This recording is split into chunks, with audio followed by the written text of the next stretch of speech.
Hi everyone, स्वागत है आप सभी लोगों का हमारे इस हिस्ट्री के पहले पोर्शन एंशंट हिस्ट्री में, जिसमें हम अपने एक और नए चैप्टर मौर्यन एम्पायर को आज स्टार्ट करेंगे। तो चलिए फिर डिस्कशन को हम शुरू करते हैं। और आप लोगों को पता है कि आपकी इन वीडियोस से संबंधित जो पीडीएफ्स हैं, जो आपकी ई बुक है, पीडीएफ है, वो सारी की सारी मेरे ऐप पर अवेलेबल है। आप वहां से एक्सेस कर सकते हैं।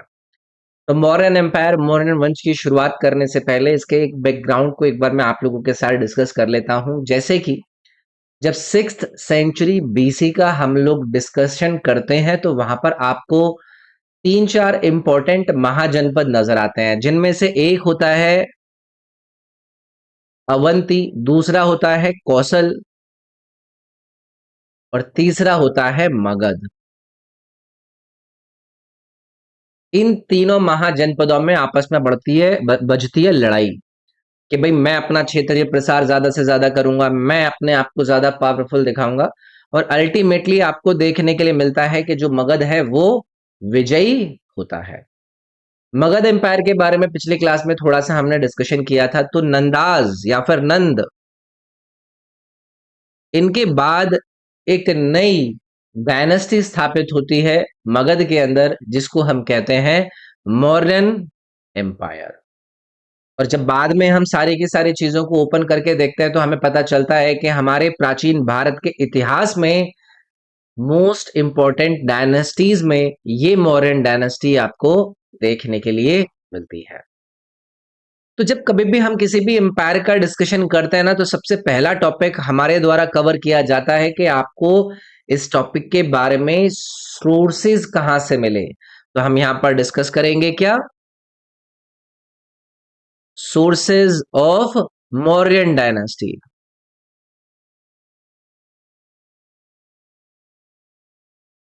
मौर्यन वंश के स्रोत।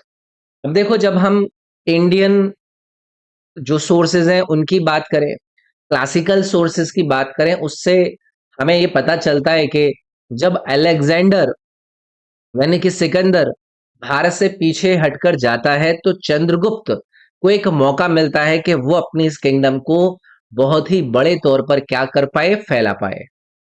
इसके अलावा आप लोगों ने एक इंपॉर्टेंट पुस्तक के बारे में सुना होगा, पढ़ा होगा, सवाल देखे होंगे। वो कौन सी है? कौटिल्य की अर्थशास्त्र।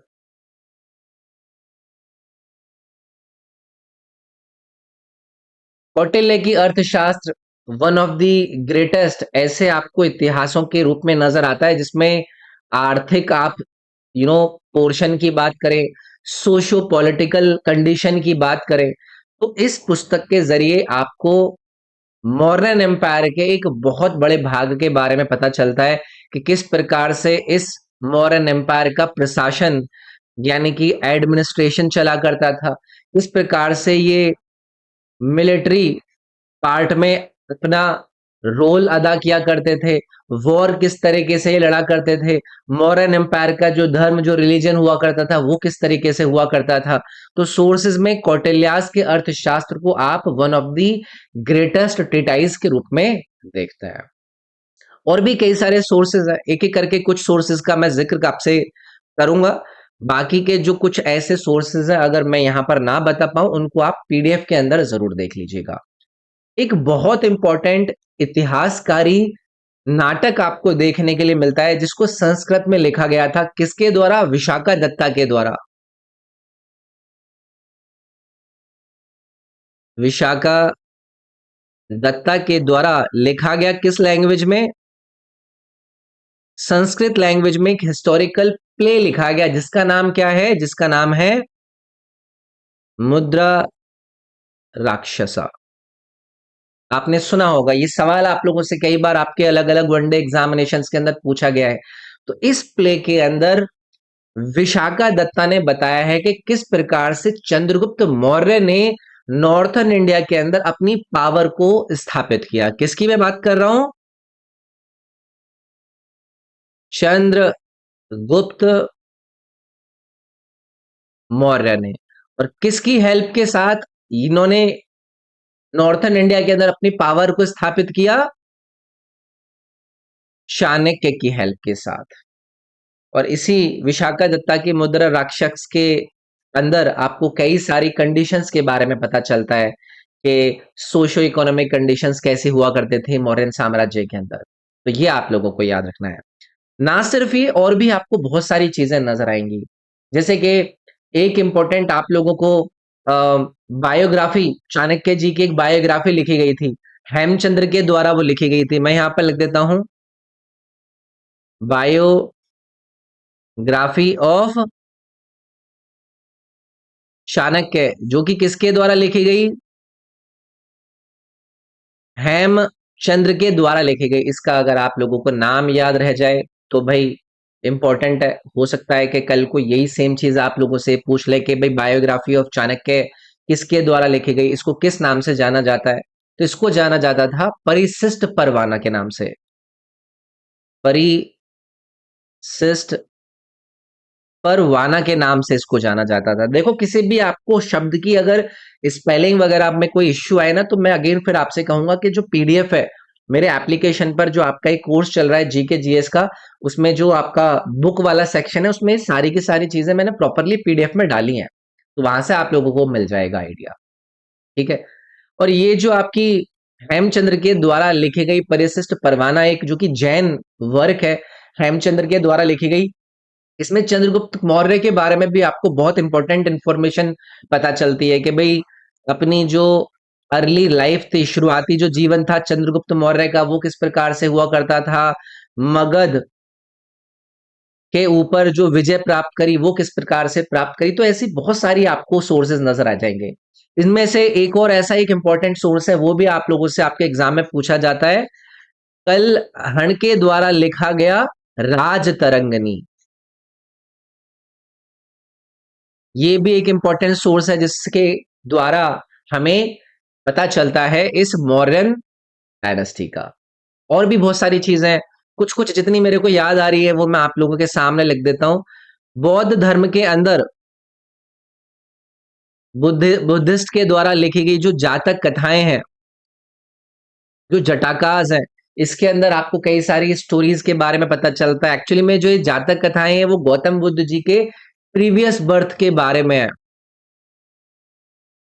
Previous birth of Gautam Buddha का आपको इसके अंदर रेफरेंस देखने के लिए मिलता है। लेकिन इसमें जो बाकी की चीजें हैं, भाई मॉडर्न एज के दौरान कौन कौन से इंपॉर्टेंट कस्टम्स हुआ करते थे जिसको उस समय के लोग यूज किया करते थे, जो सोशल ऑर्डर हुआ करता था वो किस प्रकार का हुआ करता था, ऐसे आपको विवरण देखने के लिए मिलता है। ठीक है। और भी कई सारे इंपॉर्टेंट ऐसे लोग हैं, सोर्सेज है जिससे हमें पता चलता है। जैसे कि आप लोगों को पता है कि एक इंपॉर्टेंट पुस्तक जिसका नाम क्या है, इंडिका, जिसको किसके द्वारा लिखा गया था? मैगस्थीन्स के द्वारा लिखा गया था। मैगस्थनीज के द्वारा लिखा गया था। इससे हमें मॉडर्न एज के बहुत सारे विवरण देखने के लिए मिलते हैं, कई सारी बातें देखने के लिए मिलती हैं।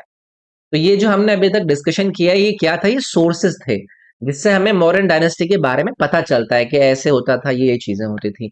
तो कुछ और भी इंपॉर्टेंट चीजें हैं, और भी इंपॉर्टेंट सोर्सेस है जिससे आपको मॉडर्न एज के बारे में पता चलता है। जैसे कि प्लिनी एक इंपॉर्टेंट आपका ऑथर है जिनके द्वारा नेचुरल हिस्ट्री लिखी गई थी, वहां से इंडिया का एक अच्छा रेफरेंस, इंडिया का एक अच्छा अकाउंट देखने के लिए मिलता है, जिसमें वो अपने इंडियन डायनेस्टीज का विवरण करते हैं। ठीक है। अगली चीज हम डिस्कस करेंगे जो मॉडर्न डायनेस्टीज के रूलर्स रहे वो। तो आइए भाई, अगला जो टॉपिक हम डिस्कस करेंगे वो करेंगे rulers of Mauryan dynasty. Mauryan वंश के शासक के बारे में हम यहां पर अब चर्चा करेंगे। चलिए भाई शुरू करते हैं। तो देखो, कई सारे रूलर्स मौर्यन डायनेस्टी के आपको नजर आते हैं, लेकिन हम सिर्फ उन रूलर्स के बारे में चर्चा करेंगे जो कि काफी प्रोमिनेंट थे, जिनका बहुत ज्यादा बोलबाला रहा, जिनके बारे में आपको अलग अलग सोर्सेस से चर्चाएं सुनने के लिए मिलती हैं। तो सबसे पहला नाम जो आपको देखने के लिए मिलेगा मौर्यन डायनेस्टीज के रूलर्स में, वो किसका रहेगा? चंद्रगुप्त मौर्य का।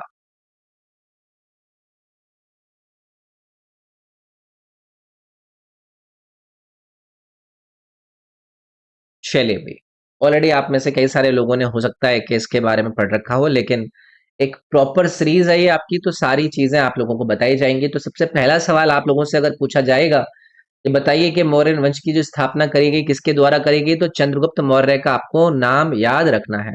Established Mauryan dynasty. आंसर क्या रहेगा इसमें आपका? चंद्रगुप्त मौर्य। एक साधारण परिवार से ये हुआ करते थे। कई सारे स्रोतों से, जैसे कि कई सारे ब्राह्मणिकल सोर्सेस से आपको ये पता चलता है। चलो लिख देता हूं। ब्राह्मणिकल जो स्रोत है उनसे ये पता चलता है कि चंद्रगुप्त मौर्य एक हम्बल ओरिजिन से बिलोंग करा करते थे। और जो नंदा किंग का महल हुआ करता था, नंदा किंग का पैलेस हुआ करता था, नंद किंग का जो पैलेस हुआ करता था, उसमें ये चंद्रगुप्त आपको रहते हुए नजर आता है। वहां पर ये रहा करते थे चंद्रगुप्त मौर्य के जब शुरुआती भाग या फिर शुरुआती लाइफ के बारे में बात करते हैं तो। ठीक है। फिर उसके बाद आप लोगों को दूसरी बात पता ही है कि किसकी हेल्प ली इन्होंने? कौटिल्य की हेल्प ली, जिनको आप चाणक्य या फिर विष्णुगुप्त के नाम से भी जानते हैं। इनकी हेल्प ली। और जो लास्ट नंद रूलर था, कौन था लास्ट नंद रूलर? धना नंद। इसकी जाके साइकिल के टायर में पंचर कर दिया। मतलब इन्होंने इसको कुल मिलाकर इसकी जो मौर्यन डायनेस्टी को स्थापित करने के लिए इस नंद रूलर, अंतिम नंद रूलर धनानंद को इसकी राजगद्दी से हटाया। अब उसकी बहुत बड़ी स्टोरी है, कैसे हटाया, कैसी बातें हुई। लेकिन अभी तक ये बातें हमने जो जानी है वो किसके बारे में हमने डिस्कस करी है? चंद्रगुप्त मौर्य के बारे में। अब देखो, सिर्फ हमारे देश के अलग अलग सोर्सेस से कई सारे विदेशी इतिहासकारों ने भी चंद्रगुप्त मौर्य के बारे में अपनी किताबों के अंदर लिखा। जैसे कि एक इंपॉर्टेंट ग्रीक इतिहासकार आपको नजर आते हैं जिनका नाम है जस्टिन। ठीक है, ये कौन है भाई? ये एक ग्रीक हिस्टोरियन है, एक ग्रीक इतिहासकार है। ये क्या कहते हैं कि अपने डोमिनेंस को स्थापित करने के लिए चंद्रगुप्त ने अपने मिलिट्री कैंपेन्स चलाए।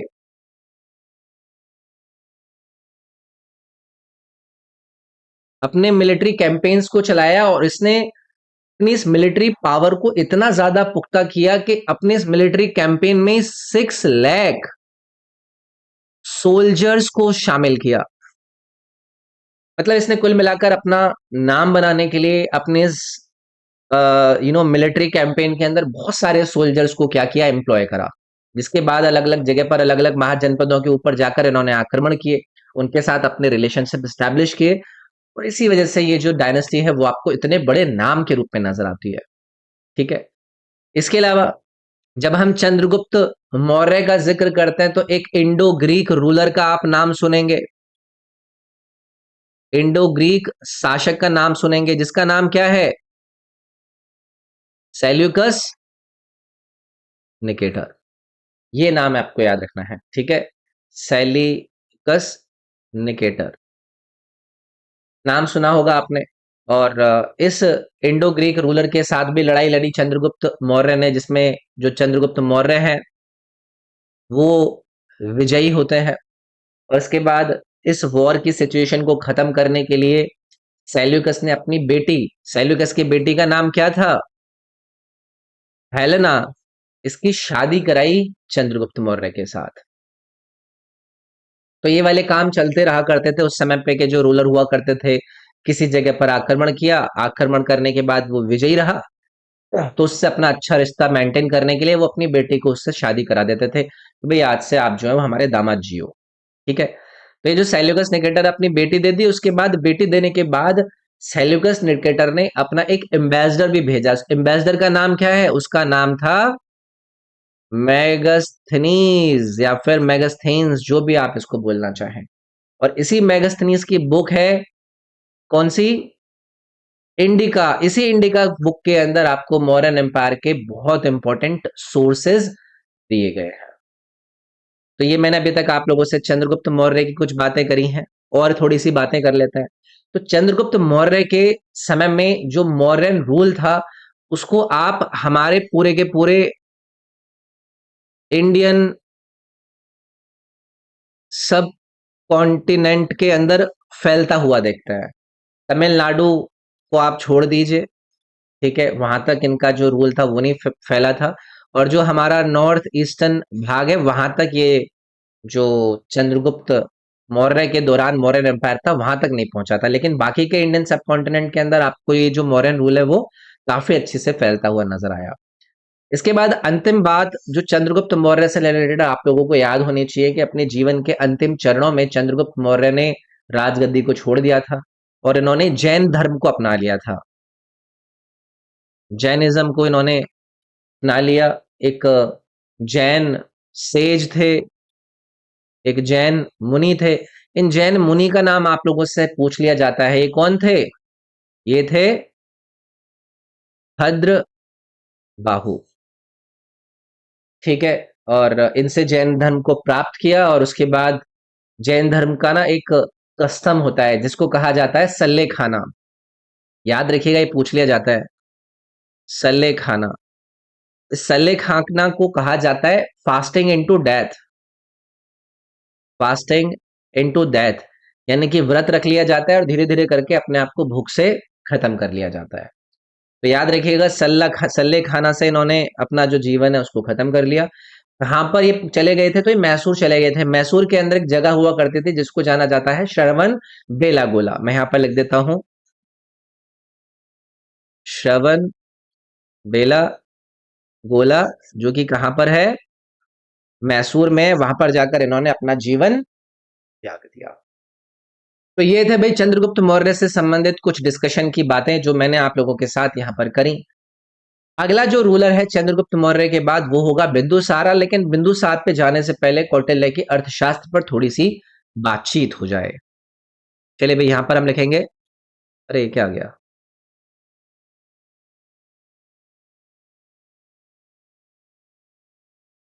कौटिल्याज अर्थशास्त्र। पहली चीज, जब हम अर्थशास्त्र का डिस्कशन करते हैं या फिर अर्थशास्त्र की कभी भी बात चलती है तो मौर्यास की हिस्ट्री के अंदर ये ग्रेटेस्ट पीस ऑफ वर्क है जिससे आपको मौर्यन एम्पायर के administration, socio economic conditions, war में जाने के तरीके, वॉर पॉलिटिक्स, उन सभी का आपको विवरण देखने के लिए मिलता है। पहला सवाल आप लोगों से यहां से पूछेंगे कि कौटिल्य की अर्थशास्त्र को किस लैंग्वेज में लिखा गया, तो आंसर आप क्या करेंगे? संस्कृत लैंग्वेज में इसको कंपोज किया गया, ठीक है। तो कंटेम्प्ररी जो मॉडर्न एडमिनिस्ट्रेटिव सिस्टम हुआ करता था उसके बारे में यहां से आपको विवरण देखने के लिए मिलता है। अब इस अर्थशास्त्र को लेकर आप लोगों से पूछ लिया जाएगा कि बताइए इसके अंदर कितने पार्ट हैं, तो याद रखिएगा इसमें 15 भाग हैं इस कौटिल्य के अर्थशास्त्र के अंदर। इन 15 भागों में आपको 180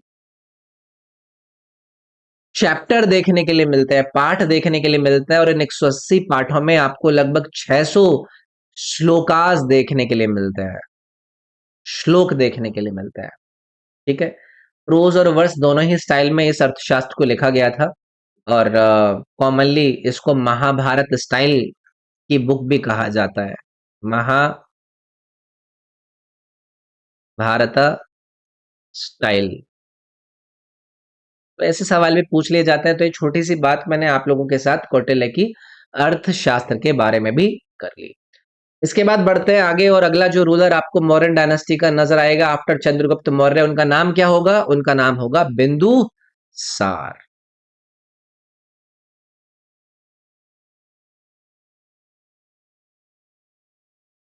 बिंदुसार अंकल के बारे में हम यहाँ पर जानेंगे। तो चंद्रगुप्त मौर्य के बाद उनका पुत्र बिंदुसार मौर्यन एम्पायर का शासक बनता है।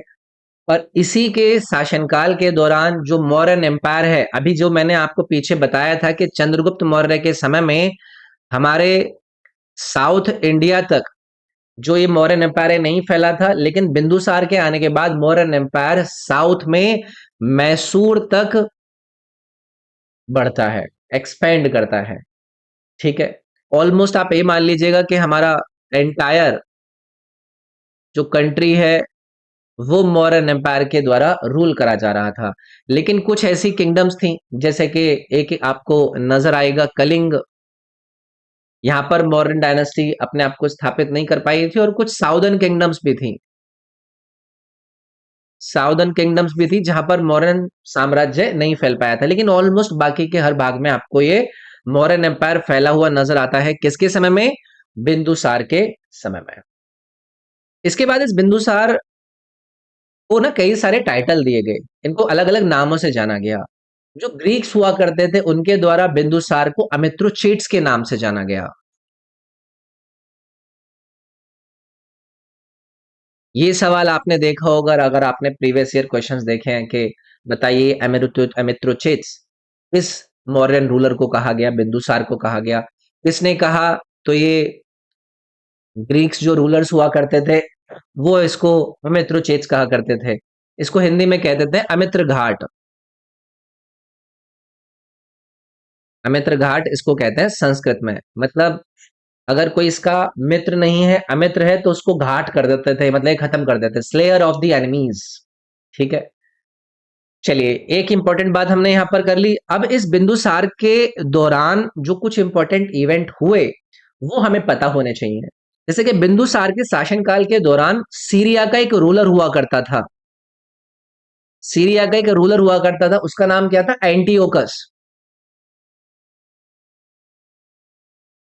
ये आप एक नाम याद रखिएगा। इसने बिंदुसार को काफी इंपॉर्टेंट चीजें भेजी, जैसे कि ये वाइन वगैरह भेजता रहता था। ठीक है, या फिर ये जो ड्राई फ्रूट्स वगैरह होते थे उनको भेजा करता था बिंदुसार को। इसके अलावा बिंदुसार ने ना इससे ये भी कहा था एंटियोकस से कि यार आपके जो फिलोसफर है ना उनको प्लीज हमारे पास भेजिए, जो सोफिस्ट हुआ करते थे। लेकिन उसने मना कर दिया था। भाई देखो, हमारी जो समाज है, हमारा जो धर्म है, उसमें इस तरीके की चीजें नहीं होती हैं, तो ये सब तो भाई देखो हम नहीं कर पाएंगे। ठीक है, अब ये जो एंटियोकस की मैंने यहाँ पर बात करी है, इस एंटियोकस ने बिंदुसार के दरबार में अपना एक एम्बेसडर भी भेजा था, और वो भी हो सकता है आप लोगों से पूछ लिया जाए, तो उस एम्बेसडर का नाम याद रखिएगा, डेमिकस। मैं यहाँ पर लिख देता हूं। इसके बारे में मैंने अभी आपको बताया था ना, पीछे की एक रचना इसके द्वारा करी गई थी। तो ये डेमेकस क्या था? एक एम्बेसडर था जो कि बिंदुसार के दरबार में रहता है। एंटियोकस वन का ये राजदूत रहा करता था। ठीक है, और भी कई सारी बातें हैं। एक इजिप्ट का रूलर हुआ करता था प्टोलेमी टू फिलाडेल्फस, उसने भी अपना राजदूत भेजा था। तो ऐसी कई सारी बातें हैं। इसके अलावा बिंदुसार के बारे में आपको और भी कई सारी जात डिस्कशन देखने के लिए मिलते हैं। जैसे कि एक सवाल आप लोगों से पूछा जाता है, महावंशा।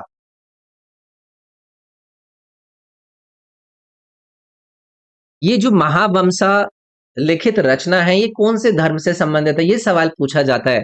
तो ये बुद्धिस्ट धर्म की एक इंपॉर्टेंट रचना है। इस रचना के अंदर बिंदुसार से संबंधित आपको बातें देखने के लिए मिलती हैं। ये सजेस्ट करता है महावंशा कि जो बिंदुसार था ना, वो ब्राह्मणिज्म का फॉलोवर था, फॉलोवर ऑफ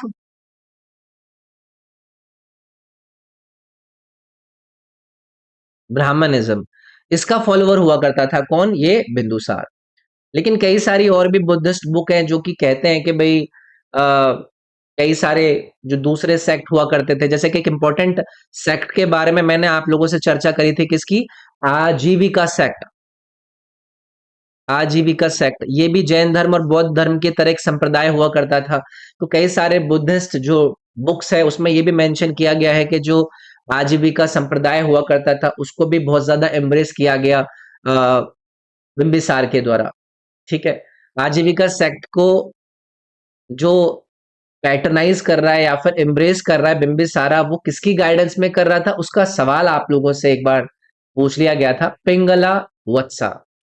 मैं यहाँ पर लिख देता हूँ, पिंगला वत्सा की गाइडेंस में इस आजीविका सेक्ट को एम्ब्रेस करता है कौन? बिंदुसारा। तो ये बिंदुसारा से रिलेटेड कुछ बातें हमने अभी तक जानी है कि क्या करता है, कौन कौन सी बातें करता है। इसके बाद अगला जो रूलर आपके सामने आएगा उसका नाम होगा अशोक। और इस अशोक पर हम चर्चा करेंगे आपके इस मौर्यन एम्पायर के पार्ट नंबर में। अगर आप लोग इस वीडियो को यूट्यूब पर देख रहे हैं तो इस यूट्यूब के डिस्क्रिप्शन में मेरे ऐप का, मेरे जीके जीएस के कोर्स का लिंक मिल जाएगा। और अगर आप ऐप पर देख रहे हैं, तो मेरा जो कंप्लीट जीके जीएस का कोर्स है, उसमें आप लोगों को ये वीडियोस एक दूसरे फोल्डर में पीडीएफ और बाकी के इंपॉर्टेंट प्रैक्टिस क्वेश्चंस भी आपको दिए गए हैं। तो अगर यूट्यूब वाले स्टूडेंट्स हैं, मेरे ऐप पर जाकर एक बार इसकी बाकी की वीडियोस आप एक सिंगल सीक्वेंस में अच्छे से देख सकते हैं। जो मेरी बुक है उसको देख सकते हैं। सारी जानकारी मेरी बुक के अंदर, जो मैं इस क्लास के अंदर डिस्कस करता हूँ, प्रोवाइड करी गई है। तो अशोक का डिस्कशन हम अगले पार्ट में कंटिन्यू करेंगे। इस वीडियो में इतना ही। Thank you.